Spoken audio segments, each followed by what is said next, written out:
sumber hidupmu. Terpujilah nama-Nya. Ingatlah Yesus Tuhanmu yang banyak memberikan,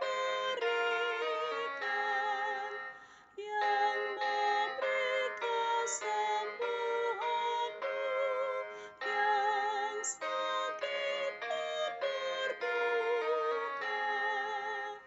Dirimulah